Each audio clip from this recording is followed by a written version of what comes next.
Namaste and hi friends, it's Parvati here with Visionary Veda, bringing you your Vedic Astrology full moon report for this full moon happening on March 18th, 2022.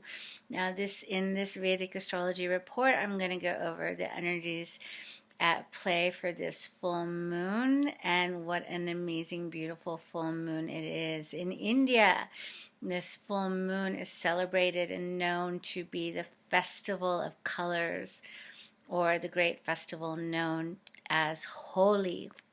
And it's a really fun festival where everyone comes out and dances and throws colors on one another and just celebrates the coming of spring. But there's more to this story as well. There's a deeper signification to the story, which I'll go over in this video. In the Jewish tradition, it is also known as Purim as well, this beautiful full moon. And in a few days time after this full moon's happening on the 18th, and on the 20th we will be upon the vernal equinox, or the spring equinox, here in the northern hemisphere. So yeah, let's get started with the report. I'm going to continue telling the story of Holi because it really symbolizes this beautiful full moon really wonderfully. Basically, the full moon is happening in the sidereal sign of Virgo, in the Nakshatra, or the fixed star of Uttara Phalguni. So Uttara Phalguni is a beautiful nakshatra, and it literally symbolizes the latter legs, or the back legs, of a marital bed. Before Uttara Phalguni actually starts in the sidereal sign of Leo, and before all of the Uttara, or ladder, or upper, is what Uttar means. There's also always a Purva. Okay, Purva is former, or before, or in front of. So we have Purva Phalguni, which is in the sidereal sign of Leo. And Purva Phalguni is ruled by Venus, and Uttara Phalguni is lorded over by the sun, and it's the marital bed. And so during this full moon, traditionally during the festival of Holi, it's a time where it literally is time to forgive one another, to really share love, to share your generosity, your forgiveness, your kindness, your gentleness with members of your tribe, of your community, of your family, and extend one's love, both literally and figuratively, to one another. There's several other festivals like this, the Beltane festival and other festivals where in the West, where it's also very similar to this, but in a different way. During Holika, one of the main things, not including the colors, is the fire. There's a story of Lord Narsingh, or Narasimha, coming down, who is an incarnation of Vishnu, and setting righteousness and coming to the aid of Prahalad, who wanted to only worship the highest. And his father was this very sort of asuric, or not evolved king, who expected him to be worshipped instead of the ultimate divine. So the king enlists the help of one of his family members, his sister Holika, to take Prahlad and go through a trial of purity by fire. And of course, through this trial by purity, Prahalad comes out unscathed. So also the deeper significance of this full moon is that of purification by fire, or burning up that which has built up or has been tamasic in nature over the winter months. Obviously, over the winter months, we've been hibernating, we've been stagnant, we've been collecting energy that's more heavy, it's denser, it's heavier, it's darker during the winter. So this purification by fire is very symbolic for this full moon, and it's a really good full moon to begin any kind of cleansing.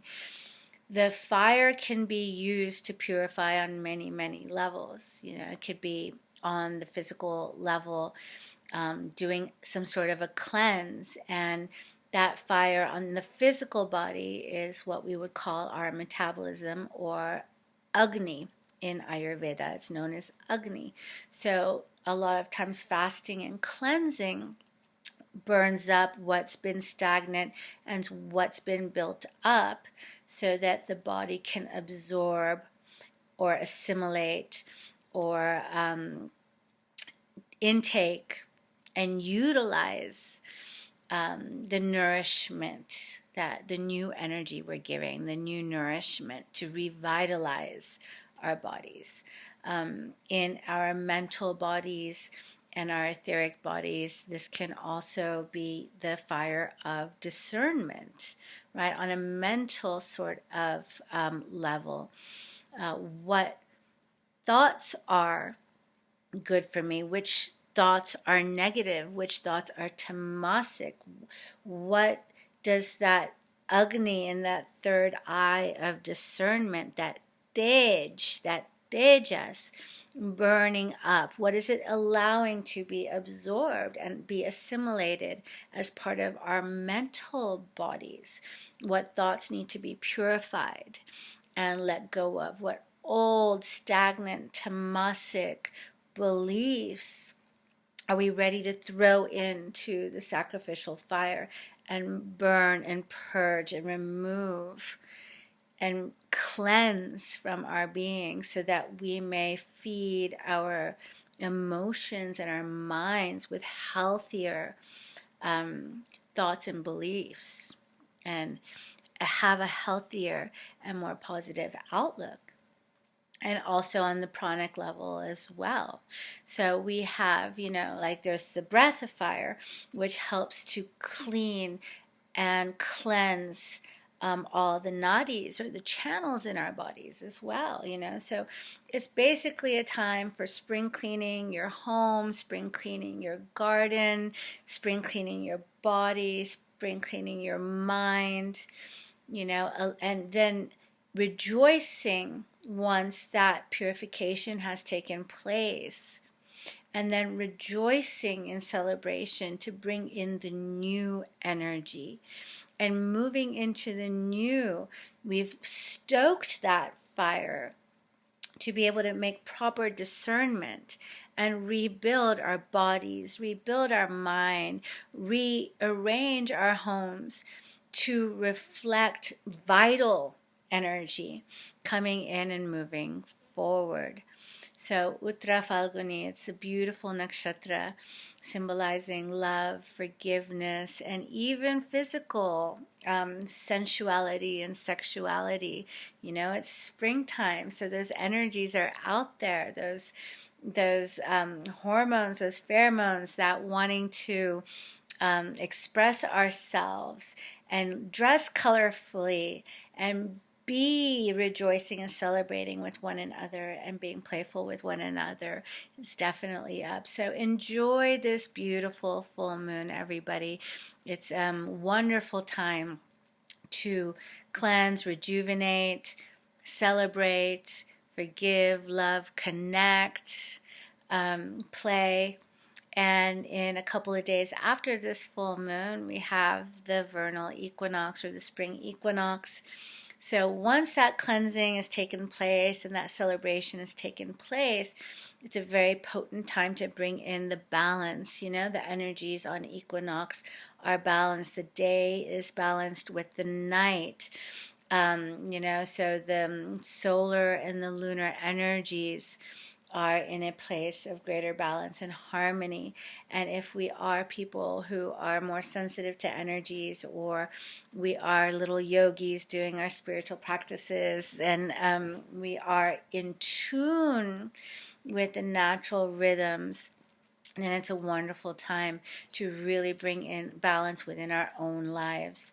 Be gentle with ourselves, be honest with ourselves, use that fire of discernment, stoke that fire of discernment, remain balanced within our mind, bodies, and spirits. And once we're grounded and balanced and discerning, and that Agni, that Tejas is high, and that Ojas, or that nourishment, or that beautiful supportive element of Ojas, right? The protective element of Ojas is within us in a good way, in an integrated way, in a way that we've assimilated it, we've absorbed it, then we can really affect change on the outward level. And we can also remain balanced while all these changes are happening. Now, next month is a very strong month. And those of you who I know are like me and do feel the energetic forces, the cosmic forces, before they actually come about, have been feeling this for a while. And I'm going to do a much more in-depth report about this in the next week or so, about the energies coming up in April. But I just want to reassure everybody out there, if you've been confused, if you don't know what to do, if you've been stuck, if you've been feeling anxiety about moving forward and unclear about moving forward, then don't worry so much about it, because this is our higher selves that it's picking up on this big energetic shift, which will be happening this April. Now, what is the sense in making any kind of concrete moves or decisions if things are going to be in flux and things are going to change?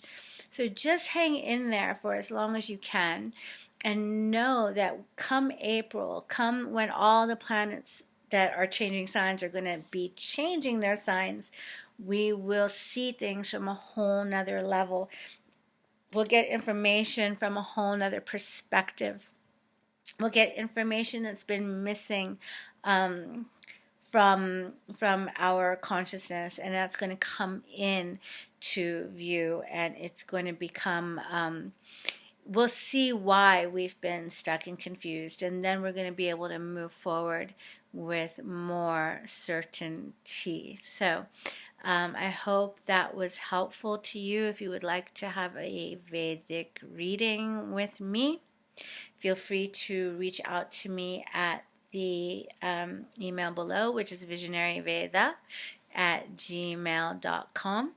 And I would be happy to have a look at how these energies are affecting you in your life. Where this full moon is falling in your chart is the place that this cleansing and purification is going to need to be activated.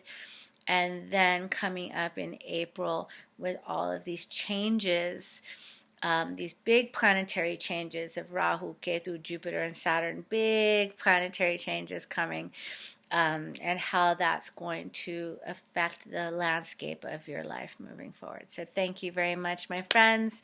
Happy full moon to everybody out there. Happy Equinox, happy Purim, happy Holi, and enjoy the life. It's time for new beginnings, and it's a very exciting time. So I hope you enjoy it. All right, now, till the next time, take care. Thank you. Bye-bye.